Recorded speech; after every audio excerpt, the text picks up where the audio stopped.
Hello, I'm Bruce Francis. So let's look at some things for beginners about how to protect your knees in Tai Chi. A few points. The first one is that many people watch a teacher and they see them go very low and they think they should go very low. And there can be problems with this. And I'll take a conversation I had with Feng Zhichang just before he died. He was the head of Tai Chi of all of China. He was one of my teachers, the main Chen style person in China. And we had the conversation in Chinese, so there weren't miscommunication problems. One thing is that don't go too low. Lots of people hurt themselves because they do forms. For example, they do the yang form or something like that, and they go like this. And they get down here. And they get lower, or they get lower than this. They start doing their form way down here. Now, if you're very, very, very thin, that may be okay.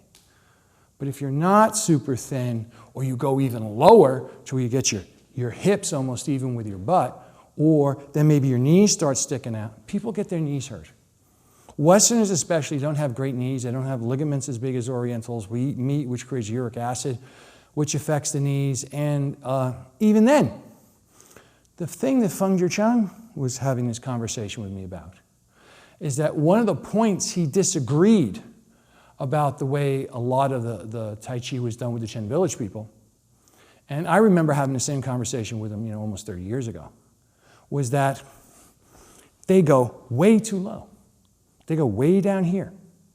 And he made the point of this, that going low is fine as long as the going down, the opening up of the pelvis in the perineum, the qi goes through your legs all the way to your feet and it causes no strain whatsoever.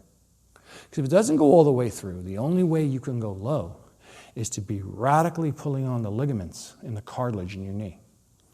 And that causes people to get hurt. And that's the reason why people hurt their knees in skiing, they hurt their knees in running.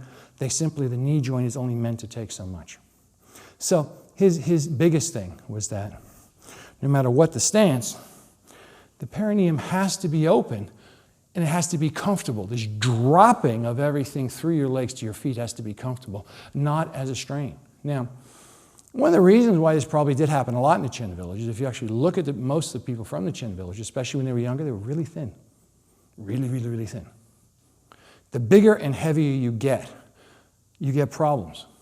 Myself personally, one of the reasons why I didn't teach the Chen style when I came back to the West, and Feng wanted me to, and frankly speaking, I was up for it myself, was that I saw how many people's knees were getting hurt from it. Their knees and their back simply because they were putting more pressure on their body because it looks nice. It looks nice.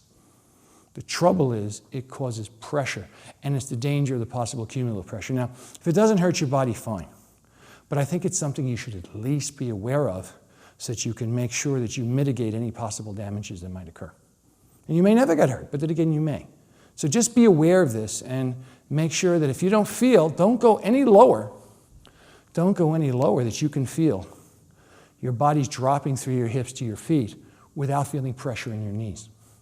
Because usually people who hurt their knees doing Tai Chi, it happens over a long period of time. Now, part of this is that the perineum, this area underneath here, has to really be open. And what that will do is that will also really open up your pelvis so that all the tiny little moving parts in your pelvis, and you actually have a lot of them, that none of them are overly squashed.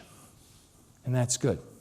Now, part of this is also making sure to not have your stance, which we covered, being too long.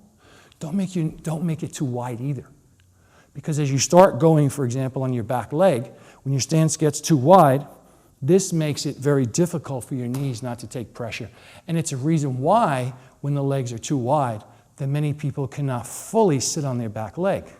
And you want to be able to fully sit on your back leg rather than be in a longer stance and we may be able to get here. So those are things. Now, in pushing hands, all these problems of the hips not dropping, stance being too wide or too narrow, comes up because when you have to take a lot of pressure coming into you, if it doesn't move through your legs, it's going to land in your knees. The other big problem that happens in pushing hands is that people let their knees collapse inward. And when you go back this way on a knee like that, it very easily becomes just like someone is putting you in an armbar. Over time, that starts causing pressure and then pulling on the ligaments and the muscles and the tendons that are attached to your elbows. And that's also what causes people to get their elbows and their shoulders hurt. You had the same exact problem parallel to it with wrestlers and judo players about why their shoulders and elbows always get hurt from what they do. It's the exact same cause. I mean, the exact way they got it was different, but exactly, you talk about the cause and the effects, they were essentially the same. So anyway, with all of that, keep these things in mind because I think it's really great that you don't hurt your knees. I think it's great that you have healthy knees and happy knees because we use our knees to walk around and do almost everything. Thank you very much.